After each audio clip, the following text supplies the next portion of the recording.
Gracias. ¿Aló? Ahora sí. Increíble la lluvia que ustedes tienen aquí. Pues en Lima, ustedes, no sé si ustedes saben, pero es un desierto, entonces casi no hay lluvia.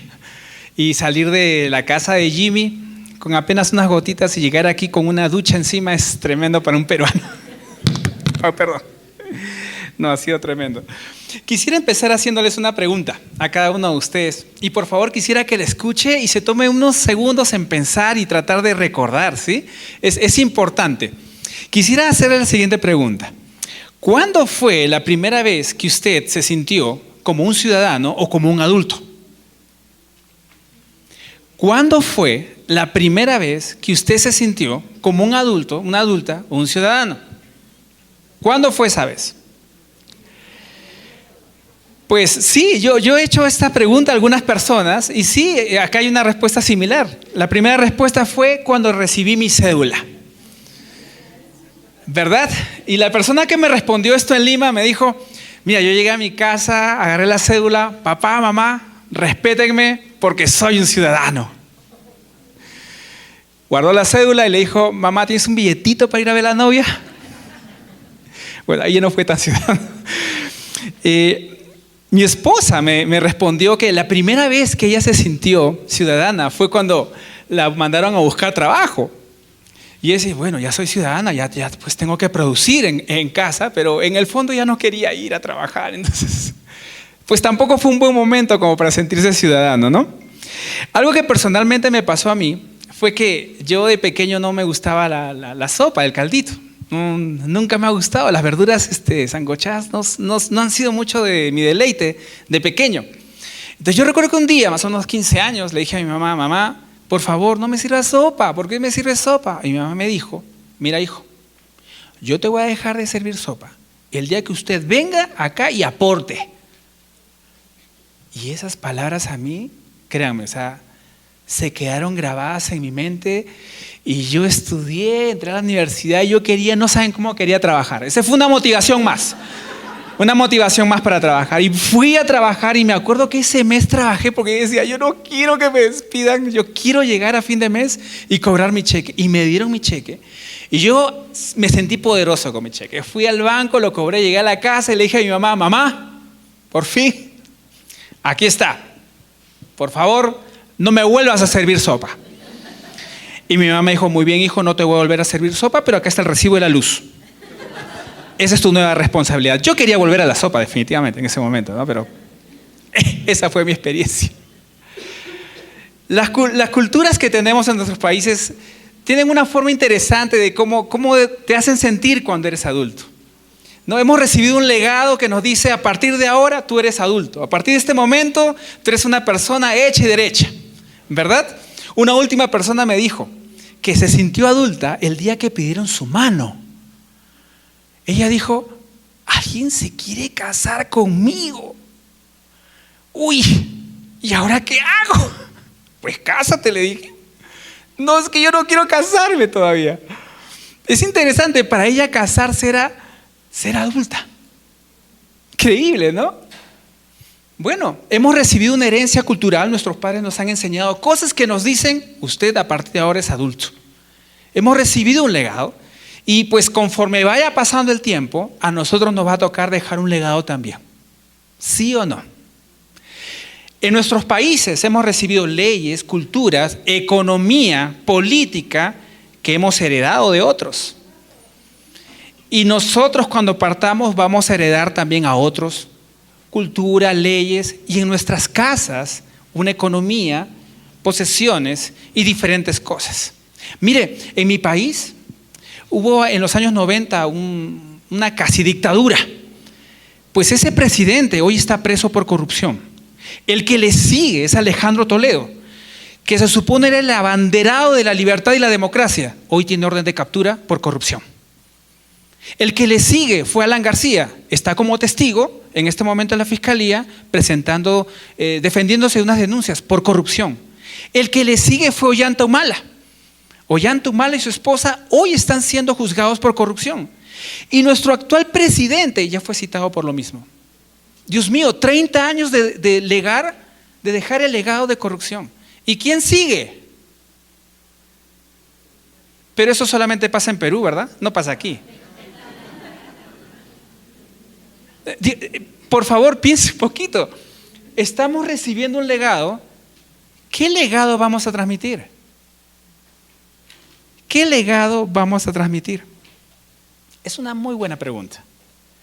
Porque no importa cuánto usted haya estudiado, no importa cuánto usted haya progresado en la vida, cuántas posesiones y dinero tenga, el día que usted vaya a la tumba, un camión de mudanza no lo va a seguir.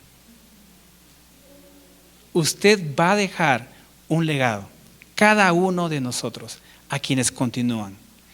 ¿Qué legado estamos dejando? Es una buena pregunta, ¿verdad? Es una buena pregunta.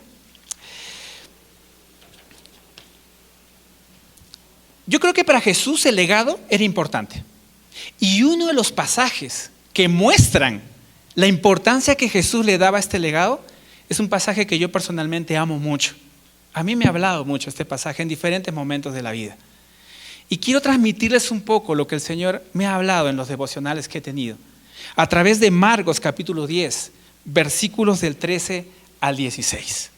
Marcos capítulo 10, versículos del 13 al 16. Este pasaje habla acerca de Jesús y un encuentro con niños. ¿Sí? Y este pasaje enseña el corazón que tenemos que tener cuando nosotros nos presentamos ante Jesús, cuando vivimos una vida para Él. Pero también este pasaje muestra 3 características de cómo Jesús transmitía su legado. Y quisiera que le ponga atención a esas 3 características, porque creo yo que tienen mucho que ver con nosotros. ¿Sí? ¿Me acompañan? Marcos capítulo 10, versículos del 13 al 16. Versículo 13. Permítame leer todo el pasaje primero. Empezaron a llevarle niños a Jesús para que los tocara, pero los discípulos reprendían a aquellos que los llevaban. Cuando Jesús se dio cuenta, se indignó y les dijo: dejen que los niños vengan a mí y no se lo impidan, porque el reino de Dios es de quienes son como ellos. Les aseguro que el que no recibe el reino de Dios como un niño, de ninguna manera entrará en el reino de los cielos. Y después de abrazarlos, los bendijo y poniendo la mano sobre ellos, se fue. Eso es lo que dice el pasaje. Vamos a empezar a analizar un poquito, versículo por versículo. ¿Les parece? A ver qué cosas tiene aquí el Señor para nosotros. Y siempre en mi corazón, cuando abro la palabra, siempre digo: Señor, ¿qué tienes para mí hoy? No quisiera pararme sin que no me hables. Le animo a tener la misma actitud. Que el Señor hoy nos hable al corazón, a nuestra mente. Dice así el pasaje: empezaron a llevarle niños a Jesús para que los tocase. En Mateo, donde está la misma historia, hace un poquito más de referencia. Dice: después trajeron algunos niños a Jesús para que les impusiera las manos y los bendiga y orase por ellos. Me encanta esa escena. Había gente interesada en que los niños lleguen a Jesús. ¿Eso es lindo o no? ¿Cómo le suena eso? ¿Cómo ve ese cuadro? ¿Se lo puede imaginar? Gente preocupada en que los niños lleguen a Jesús. Es interesante porque cuando uno piensa en niños en esta época, nos vamos a percatar que los censos muestran que habían hombres, mujeres y niños. La Biblia registra que se denomina hombres a aquellos que podían ir a la guerra, a aquellos que podían ofrendar, a aquellos que podían contraer matrimonio, y eso era a partir de los 20 años para arriba. Hombres y mujeres. De menor edad eran niños. 20 años para abajo eran niños. Pregunta: ¿aquí hay personas de 20 años para abajo? Levanten las manos, por favor. Ok. Si tú estuvieses en este momento, tú serías uno de esos niños a quienes los adultos estarían llevando a Jesús. ¿Sí? ¿Me dejo entender? ¿Sí? En el primer culto, por ejemplo, las señoritas sonreían, ¿no? Ay, soy una niña todavía. Los chicos no sonrían tanto, pero bueno, no nos gusta cuando somos pequeños que nos llamen niños, ¿no? Pero imagínense, 20 años para abajo eran niños. Lo interesante de este versículo es que la costumbre de la época hacía que los padres presentasen a los niños en el templo. Y era una forma como los padres se comprometían delante de Dios a formar a esos niños en los caminos del Señor. Era un compromiso que los padres asumían. El niño era pequeño. Jesús fue presentado en el templo. Era bebé. Lo único que el niño podía hacer a esa edad era decir "Agugu bebé", y no más. Pero los padres, que ya eran adultos, sí asumían un compromiso frente a los niños. Y es interesante porque los primeros discípulos en la vida de un matrimonio, de una pareja, son los hijos. Y la pregunta es, ¿usted está viendo a sus hijos como sus primeros discípulos? Yo tengo 3 niños, Fabio de 9, Ángel de 5, Isabela de 1 año y medio. Y créame que a veces no es fácil.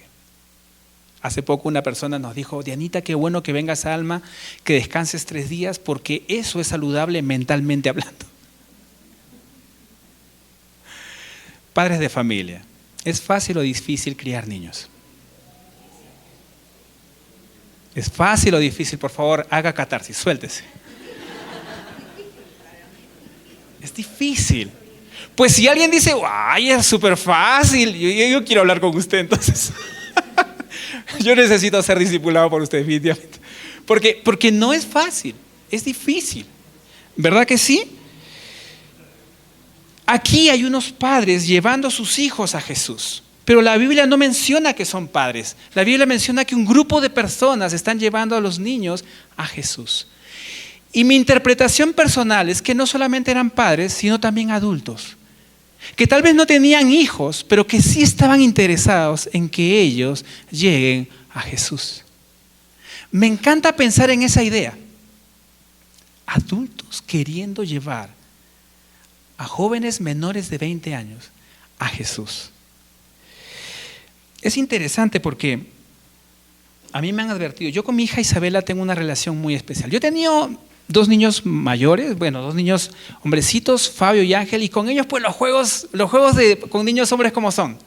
Ese es mi hijo, pa, y papá dice, ¿no? Y los niños son toscos, quieren guerra, todo lo ven pistolas, ¿no? Dianita se escandaliza, pero ¿por qué juegan a la guerra? Mi amor, déjalos, son niños. Pero Isabelita no, pues. Yo llego a la casa y Isabelita me dice, papi, papi, papi, y yo me parto en 2. Créame, yo soy muy feliz. Las niñas son tan tiernas, son tan tiernitas. Es un gusto tenerlas. A mí me cambió la vida, Isabela, les soy muy honesto. Pues con los niños todo es guerra, con Isabelita todo es amor. Es diferente, ¿no? Los niños quieren golpes, empujones, Isabela quiere abrazos, cariños. Y es un ánimo, pero ya me advirtieron que Isabela a los 11 años va a cambiar. Y que voy a dejar de ser su primer enamorado. Y que lo más probable es que me falte el respeto y sea malcriada. Y que en medio de eso tengo que mostrarle que mi amor va por encima de eso. Yo digo, a mí me va a doler en el alma que mi Isabela, que hoy me miras, papi, papi, papi, me dice, ay papá, qué barbaridad contigo, qué antiguo. Me va a doler en el alma que haga eso. Pero ¿estamos viendo a nuestros hijos como nuestros discípulos? Si usted no tiene hijos y usted está queriendo ayudar a otras personas, hágalo. Ellos también podrían cometer algunos errores. Pero usted puede, si tiene hijos, verlos como sus discípulos. Y si no tiene hijos, tener discípulos. Usted puede hacer eso. Con Dianita fuimos a Profamilia en el mes de enero. Bueno, algunos saben por qué. Te están riendo varios.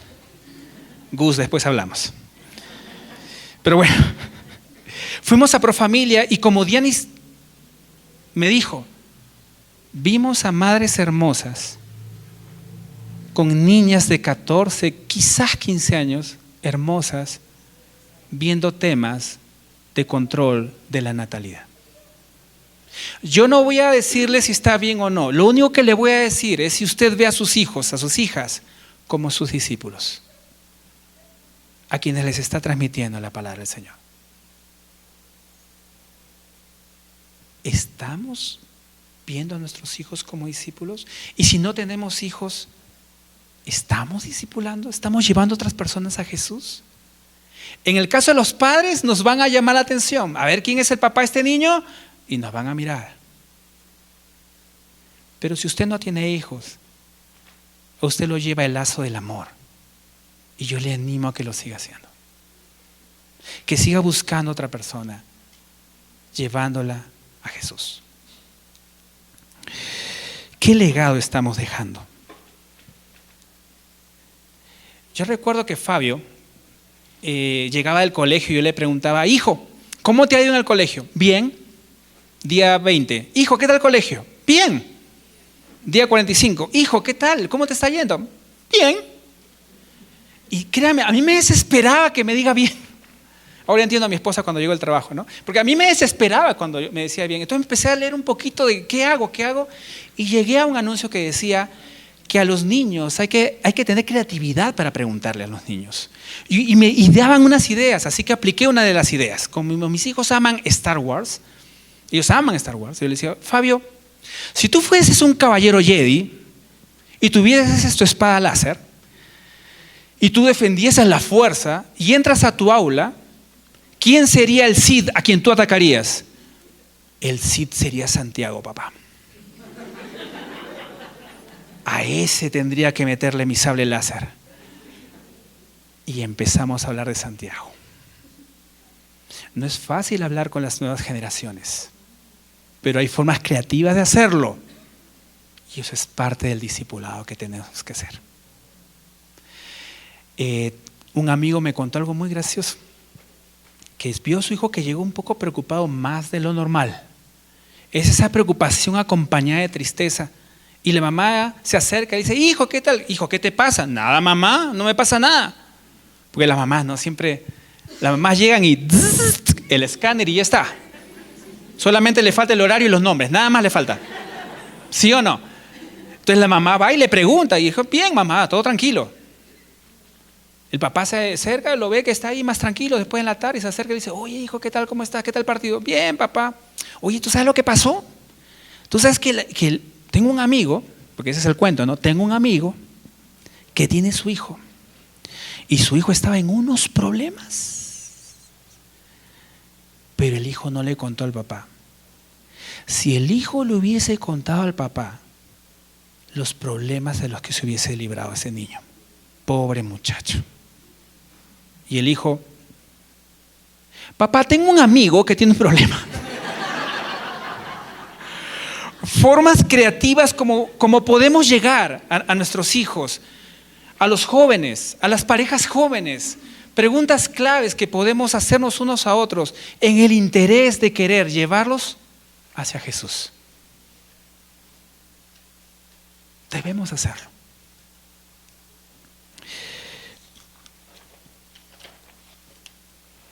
¿Y cómo podemos iniciar y mantener una relación con Jesús? Una forma estupenda es siendo discipulados y otra es discipulando a otros. Y este pasaje muestra 3 características de cómo Jesús ejercía su discipulado. Y créanme que para mí es un reto. Siempre leerlo y tratar otra vez de aplicarlo, porque siempre tendemos quizás a no hacerlo. Vamos a estudiar un poquito cómo fue. ¿Les parece? El versículo 13 dice que algunas personas llevaban a los niños hacia Jesús. Un cuadro hermoso. Gente preocupada porque los niños lleguen a Jesús. Pero, y ese pero nunca trae buenas noticias, ¿verdad? Y aquí tampoco, esto no es la excepción. Pero los discípulos de Jesús, los que pasaron más tiempo con Él, los que escuchaban sus mensajes, los que vieron sus milagros, los discípulos reprendían a quienes llevaban a los niños. En el libro de Mateo dice que los regañaban. Dígame, ¿cuál es la diferencia entre un regaño y llamar la atención? O sea, un regaño ya implica el rostro, ¿verdad? Reprendían, o sea, ya es más que regaño, ¿ya? O sea, y con la voz, ya ahí tiene que ver el nivel de tono de voz, ¿verdad? O sea, actuaron fuertemente y reprendieron a quienes llevaban a los niños. En los comentarios que hay acerca de este pasaje, hay algunas cosas interesantes, hay algunas posiciones de por qué los discípulos reaccionaron así, por qué los discípulos reprendieron a las personas que llevaban a los niños. Unos dicen, y se basan en el contexto del pasaje, cuando Jesús salió de Galilea y se dirigió a la región de Judea, donde sucedió todo esto, al lado del Jordán, apenas bajó Jesús de la barca y se ubicó, Marcos nos dice, el libro de Marcos, que empezó a enseñar a las multitudes. El libro de Mateo nos dice que sanaba a los enfermos. Y estaba enseñando y ya empezó a sanar. El libro de Marcos y Mateo nos relatan que los fariseos aparecieron. Si los fariseos hubiesen sido fans de Jesús hubiese sido muy bueno, pero no eran fans. Realmente querían que Él caiga. Y una vez más lo retan y lo prueban y le dicen a Jesús, Jesús, ¿verdad que es correcto que uno pueda divorciarse? ¿Es lícito que uno pueda divorciarse? Y es que en el libro de Deuteronomio, a Moisés ahí coloca en la ley que un hombre, cuando encontraba algo en su esposa que no le gustaba, pues podía hacer una carta de divorcio, ponérsela en la mano, acompañarla hasta la puerta y decirle chao. Entonces los fariseos le están diciendo a Jesús, Jesús, ¿eso está bien? Y Jesús les dice, miren la respuesta de Jesús siempre tan sabio. En el principio no fue así. Dios creó hombre y mujer. Y para que contrajesen matrimonio. Dejará el hombre a su padre y a su madre y se unirá a su mujer. Y los dos serán una sola carne. Por tanto, lo que Dios unió, que el hombre no lo separe. Imagínense, Jesús está enseñando, sanando y discutiendo con los fariseos acerca de un tema que en el momento era crucial. Pero el libro de Lucas, que también registra esta historia, nos dice que Jesús también estaba discutiendo con personas que se sentían dignas del cielo, que por sus buenas obras creían que lo merecían todo, e inclusive menospreciaban a aquellos que se sentían pecadores. Y Jesús tiene que llamarles la atención y decirles que el que se enaltezca delante de Dios será humillado delante de Él. Imagínense el día de Jesús, enseñando, sanando, discutiendo con los fariseos y discutiendo con las personas que se están enalteciendo. ¿Qué día, no? ¿Ocupado o no? Bastante ocupado. ¿Usted ha tenido días ocupados? Esos días donde no hay tiempo para nada. Yo he tenido días así y lo que más me ha levantado la cólera es cuando entra ese mensaje que dice, si hoy día no paga, le cortamos el servicio. Justo ahí. No puede encontrar mejor momento. Justo ahí llega. Y cuando uno está tan ocupado, imagínese, quiero que piense un día ocupado suyo. Está usted tan cargado, usted está hasta alterado y de pronto aparece alguien y le dice, quiero presentarte a un niño. ¿Usted qué siente? Ay, tráelo por favor. Quiero conocerlo. Ay, qué lindo muchacho. No, usted en ese momento, ¿qué está haciendo? No quiero nada más. Usted quiere que el día tenga 40 horas, ¿verdad? Algunos intérpretes piensan que Jesús estaba demasiado ocupado y los discípulos no querían agregar carga a lo que Jesús ya lo tenía. Pero otros escritores mencionan algo que a mí me llama mucho la atención y es doloroso. En estas épocas la mortandad infantil era altísima. Vivían en desiertos, el agua que tomaban, las enfermedades que habían, muchos niños morían. Entonces los niños eran seres a quienes no se les consideraba con valor. Miren, ni en los censos entraban.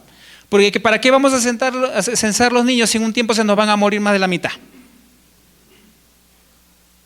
Entonces algunos autores dicen que los adultos traían a los niños y podía ser que los discípulos digan, El maestro está tan cargado de cosas. Niños, no. Que vengan los padres, ya los padres le hablarán a los niños. Y esa apreciación, hasta el día de hoy, a veces se ve. Yo soy director nacional de un ministerio en Young Life Perú. Trabajamos enfocados exclusivamente en adolescentes. Y nos encanta ir a ellos. ¿Sí? Pero cuando he conversado con algunos pastores de iglesia, recuerdo perfectamente un pastor que le expliqué lo que era Young Life. Nosotros queremos que los adolescentes que no han sido alcanzados por la iglesia conozcan a Cristo. Y él dijo, ¿para qué? ¿Para qué? Si luego van a dejar a Dios, deja que se malogren un poquito y ya malograditos van a venir a la iglesia. Parece que ese pensamiento no ha cambiado mucho en algunas personas. Que las nuevas generaciones, pues que aprendan a golpes, pero que aprendan. Yo creo que ese no era el pensamiento de Jesús. Y no era ese el pensamiento de Jesús. ¿Por qué? Por lo que inmediatamente dice en el versículo 14. Y aquí empiezan 3 características del discipulado de Jesús. Y quiero que ponga atención, por favor, en esto. Porque Jesús pudo haber estado muy equivocado, enseñando, sanando y discutiendo con 2 grupos de personas. Pero dice la palabra en el versículo 14, cuando Jesús se dio cuenta.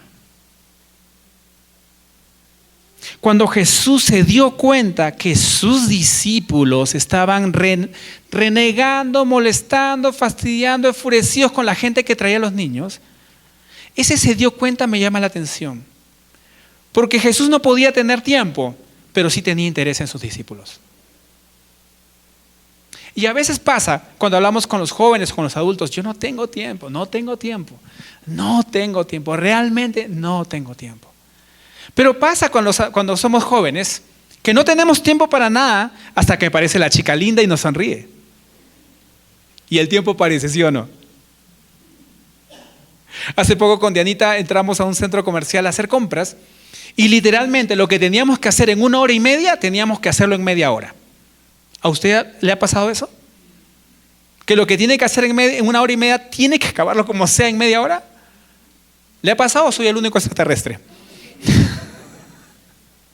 Y estábamos entramos muy apurados con los 3 niños, colocamos a Isabelita en el carrito, Ángel, agarra acá, Fabio, vamos corriendo. Y en el camino, antes de entrar, se nos acerca una señorita y nos dice, Señor, para que vea acerca de viajes, usted puede viajar. ¿Qué viajes? ¿Qué nada? Partimos y la señorita nos dice, hoy estamos sorteando un viaje gratuito. Y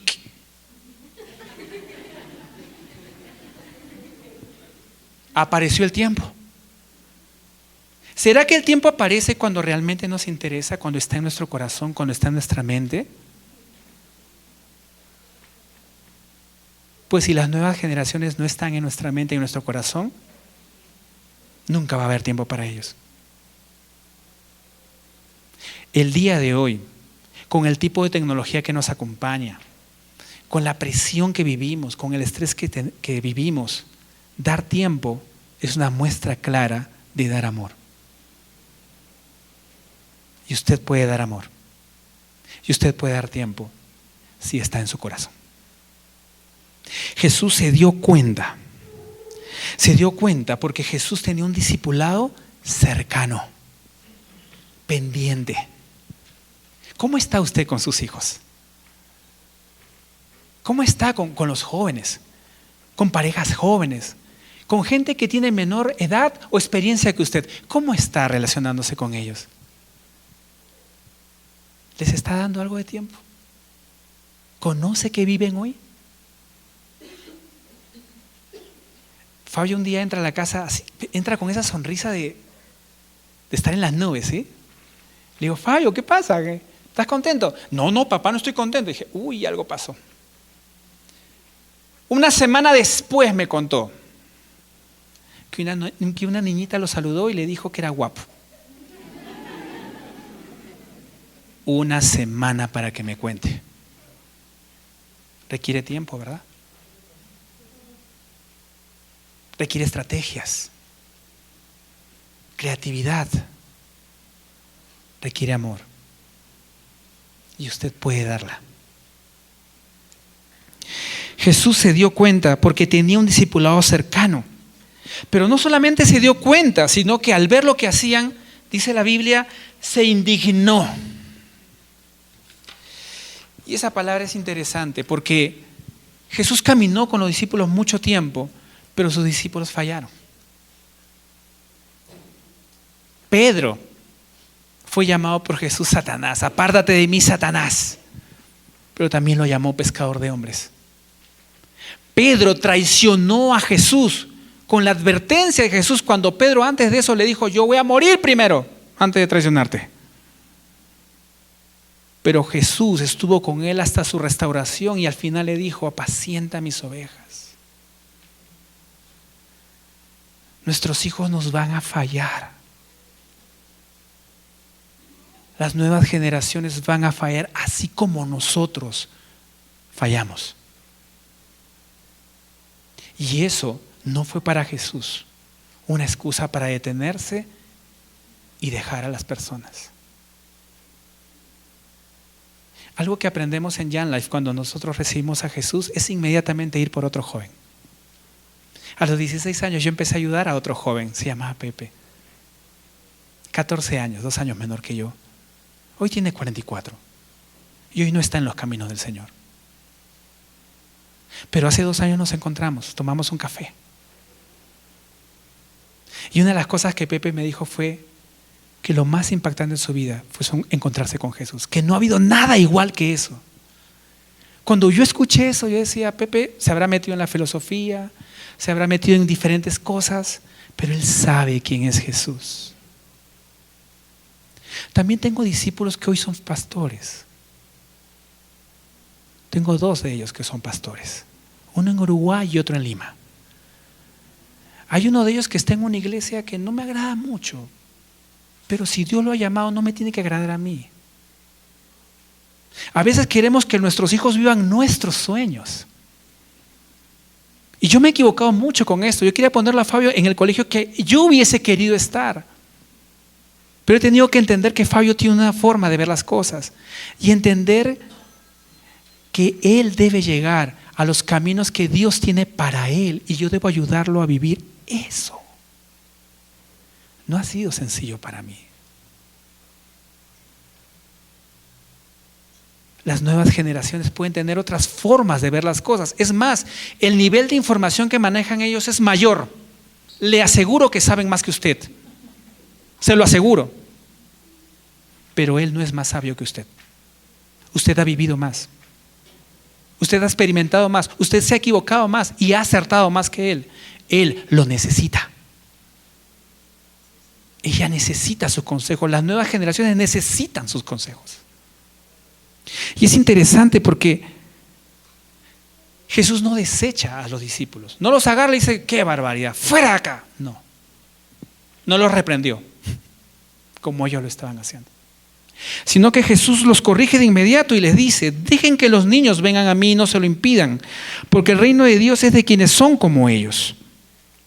Les aseguro que el que no recibe el reino de Dios como un niño, de ninguna manera entrará en el reino. Un discipulado a través del tiempo, que no se basa en el nivel de éxito, sino en el amor que Dios pone en ti para entregar. No es en función a los resultados. Jesús no miró a Pedro y dijo: me vas a traicionar, mejor te saco. Jesús vio en él lo que Pedro podría hacer si tenía realmente a Jesús. Y acá aparece otra característica del discipulado de Jesús. Lo primero es que Jesús tiene un discipulado cercano, se dio cuenta, a pesar de sus ocupaciones. Lo segundo es que Jesús tiene un discipulado en el tiempo, no se basa en resultados. Y lo tercero es lo que hace en el versículo 16. Jesús no solamente dice: dejen que los niños vengan a mí, sino que Jesús con el ejemplo va y abraza a los niños y los bendice poniendo sus manos sobre él. Mira, si tú eres un joven, déjame decirte esto: Jesús quiere bendecirte. Jesús quiere orar por ti, quiere que tengas amor de Él, protección de Él. Tiene un plan para tu vida. Tú puedes venir a esta iglesia por diferentes razones, porque tu papá te trae, porque hay una chiquita que te interesa, o un joven que te interesa. Puedes venir porque no hay más que hacer. Puede haber diferentes razones si tú eres un joven, pero déjame decirte que Jesús tiene un plan para ti y eso no debes dejar de saberlo. Y usted como adulto, como adulta, puede demostrárselo. Jesús abraza a los niños y con el ejemplo les muestra a sus discípulos cómo corregir las cosas. ¿Usted se imagina cómo se habrán sentido los discípulos? Regañando. Y viendo ahora a Jesús cómo abrazaba, besaba a los niños, oraba por ellos. La mejor prédica se hace con el ejemplo. Con el ejemplo. Quiero hacerles una pregunta antes de finalizar. ¿Qué hubiera pasado si Jesús, luego de enseñar, sanar y discutir con dos grupos de personas, como en otros pasajes de la Biblia, se para y se va a otro lugar a seguir anunciando el reino y no bendice a los niños? Todo lo que se hubiese perdido. Quiero que piensen en estos niños, el recuerdo de esos niños. Jesús me abrazó, Jesús oró por mí. Ellos pudieran haberle contado a sus hijos quién era Jesús presencialmente. Las personas que hubiesen sido impactadas, su comunidad, por el encuentro con Jesús. Todo lo que se hubiese perdido si ellos no llegaban a Jesús. ¿Se imagina? Pues es lo mismo que se va a perder si usted y yo no discipulamos. Cuando recibí a Jesús, yo vivía lejos del club de Young Life donde conocí a Cristo. Yo vivía lejos. Y un muchacho, Guillermo, que a veces no tenía ni para comer, caminaba porque no tenía para pasajes hasta mi casa. Y durante 2 años me buscó incansablemente para leer conmigo la Biblia, para orar juntos, para preguntarme en qué iba, en qué estaba, por qué no quería seguir a Jesús y tantas cosas más. Él supo de qué chica me gustaba, él supo cómo me había comportado con mis padres y yo a él también lo vi fallar y lo vi levantarse. Y él me buscó durante 2 años y lo único que les puedo decir es que él no me dejó hasta que no me vio enseñarle a otro cómo leer la Biblia. Si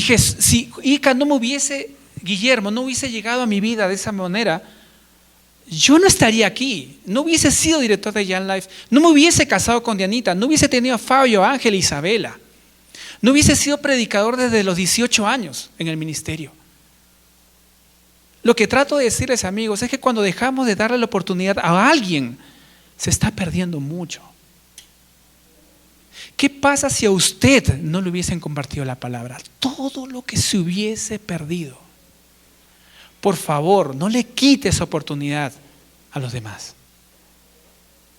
Discipule. Jesús dijo en Mateo 28, 18-19, acercándose Jesús les habló diciendo a sus discípulos, permítame tomar su persona para leer este versículo. Acercándose Jesús, te habló y te dijo, toda potestad me es dada en el cielo y en la tierra, por tanto anda y haz discípulos. Esa es la gran comisión, el gran encargo. Usted puede dedicarle tiempo a las nuevas generaciones y usted necesita ser discipulado. A mí me encanta cuando mi pastor viene y me hace preguntas y cuando su esposa le pregunta a Dianis cosas, porque ahí no somos el director nacional, ahí solamente somos Alberto y Diana. Y me encanta ser solo Alberto y Diana. Cuando alguien puede venir y decir, ¿cómo está la disciplina con los niños? ¿Cómo estás en tus devocionales, Alberto? Alberto, he visto un poquito triste a Dianita. ¿Está pasando algo? Son preguntas que uno quiere que le hagan. Son preguntas que tal vez usted anhela, ¿verdad? Son preguntas que las nuevas generaciones necesitan que se las hagan. Dese tiempo. Dese tiempo y vaya por ellos. ¿Cómo puedo empezar a discipular? Lo primero, ore y dígale a Dios, ponme a alguien en el corazón, Señor. Observe a esa persona. Empieza a reconocerla. ¿Cuándo está feliz? ¿Cuándo está triste? ¿Cómo reacciona con las personas? ¿Cómo se relaciona? Puede ser cristiana, puede ser no cristiana. Pero pídale a Dios que le dé un nombre. Un nuevo hijo, una nueva hija. Alguien a quien dedicarle tiempo. Lo segundo, acérquese. Y haga esas preguntas especiales. ¿Qué tal? ¿Cómo estás? ¿Cómo te está yendo últimamente? No sabe el sinfín de oportunidades que aparecen cuando alguien empieza a abrir el corazón. En Young Life tenemos una regla. Decimos así: si tú pasas tiempo con alguien y llegas al corazón, si tú le puedes hacer una pregunta intencional y con la respuesta orar juntos y abrir la palabra, tú estás discipulando. Si no haces esas 4 cosas, no estás discipulando. Mire, si usted puede llegar al corazón, hacer una pregunta intencional y con esa respuesta abrir la escritura y orar, usted está discipulando. Le animo a hacerlo. Le animo a que cumpla la comisión, a que busque un discipulador. ¿Por qué no? ¿Por qué no rendirle cuentas a alguien? ¿Por qué no abrir el corazón con alguien? Pedir oración. ¿Por qué usted no le da un tiempo a alguien más? Hágalo. Hágalo y no deje que las oportunidades y bendiciones de Dios se corten. Deje que siga fluyendo. Sea discipulado. Siga discipulando. ¿Oramos? Señor Jesús, gracias por tu palabra. Gracias por mostrarnos cómo lo hacías tú. Que a pesar del tiempo, del corto tiempo, las ocupaciones, podías estar pendiente de tus discípulos. Que podías abrir la palabra, con tu palabra corregirlos y con tu ejemplo, Señor, decirles cómo hacer las cosas. ¿Cuántos jóvenes? ¿Cuántas parejas jóvenes? ¿Cuántas personas necesitan de un consejo correcto en tu palabra? De alguien que se acerque a donde ellos están, para allí abrir la escritura, para allí buscarte juntos en oración. Ayúdanos, Señor. Ayúdanos a discipular. Gracias por darnos el modelo de qué hacer y cómo hacerlo. Te agradecemos, Señor. Te agradecemos por lo que haces y te rogamos que nuestro país sea impactado por ti. Hay mucho por hacer. Mucho por hacer. Permítenos ser parte del cambio. Dejar de ser el que critica y ser el que se pone en acción. Discipulando, cambiando la vida de otros con tu palabra. Enséñanos a discipular como tú lo hiciste. Te pedimos por nuestros hijos. Ojalá un día, Señor, quieran ser como nosotros y quieran buscarte a ti como te buscamos nosotros. Nos toca ser modelo entonces. Enséñanos cómo hacerlo, Jesús. En tu santo nombre. Amén.